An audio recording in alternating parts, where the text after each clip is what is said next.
اور جب کسی کام کا پختہ ارادہ کر لو تو اللہ پر بھروسہ رکھو، بے شک اللہ بھروسہ رکھنے والوں کو دوست رکھتا ہے۔ اگر اللہ تمہارا مددگار ہے تو تم پر کوئی غالب نہیں آ سکتا، اور اگر وہ تمہیں چھوڑ دے تو پھر کون ہے اس کے بعد تمہاری مدد کرے۔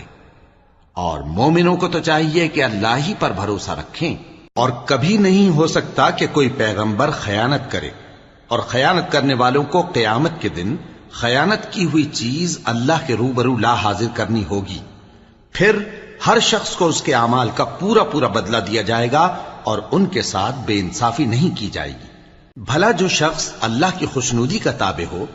وہ اس شخص کی طرح ہو سکتا ہے جو اللہ کی ناخوشی میں گرفتار ہو،